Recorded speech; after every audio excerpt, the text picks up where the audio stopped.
Day One Journey, episode 1495, perfect communication versus good communication. I think it's a very powerful idea or important idea that I want to share with you. Let's make it a bit smaller. Perfect communication versus good communication. Well, I have a very good friend, and sometimes we try to sync between us. Yeah, sometimes I think about one thing, she thinks about something else, and we sort of don't understand each other, so we sort of sync. Which means practically, it means that one side just sits and listens, and the other side just explains his or her point of view. And of course, vice versa. So is it perfect communication? Well, that's the thing. Communication is not perfect. It will never be perfect because things are, if people are actually real, between one another, they're actually open, open. If it's an actual open communication, it cannot be perfect communication.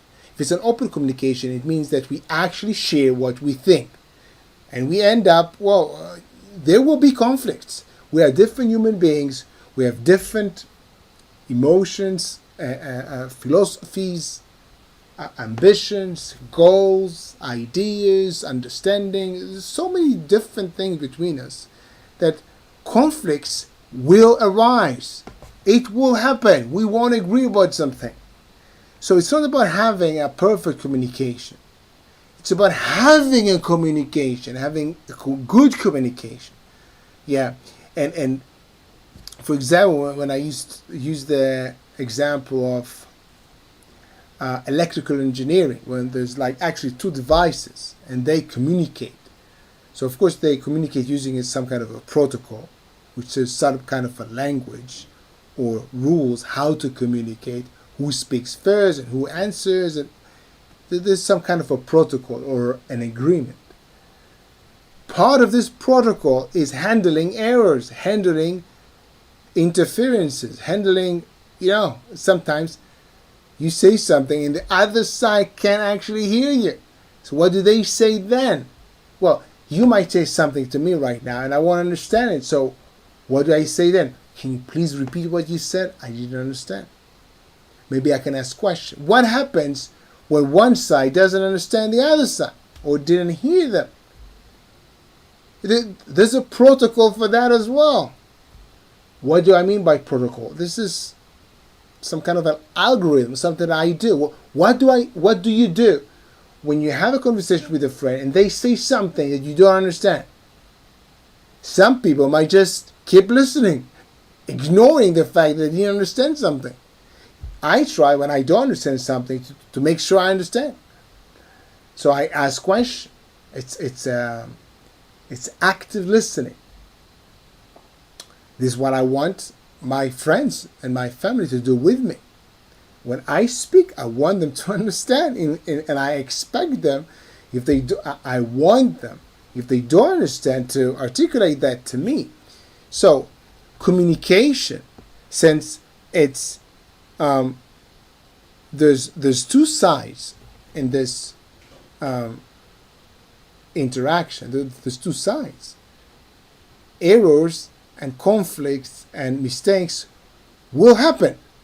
How do you deal with them? It's an algorithm, it's a protocol. What do you do when you don't understand what the other person is saying? You just keep listening as if nothing happened, giving them the feeling that you do understand, or you stop them, or you ask questions.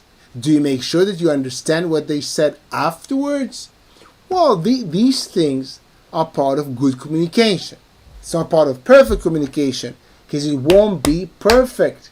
Some things we don't use the same words. Sometimes we communicate with other people. English is not my native language, so I might use the wrong word for something. And there's so much room for errors and mistakes that it cannot be perfect. Yet, it can be a very good and open communication. Yeah. And I think this is something to strive for. This is something that we can always get better at. It's something that I want to get better at. And I always try to think at least, okay, maybe I missed something. So I ask. I make sure that I understood. I make sure that they understood. Communication is one big, extremely important, at least for me, in my life. Yet, I would say in Hebrew, mu'ad leporanut, which is like, it has a tendency to have a lot of errors and mistakes and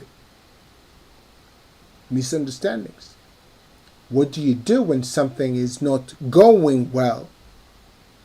It's a key thing in having good communication. Having good communication, a key to have a good communication is, at least in my opinion, is the self-awareness or just the awareness that there's no such thing as perfect communication. So when there's misunderstanding, I don't see that as a sign of bad communication. When there's a misunderstanding, I see it as an opportunity to have a good communication. Yeah. Well, and then it's up to us to get things sorted out, sync, and actually understand one another.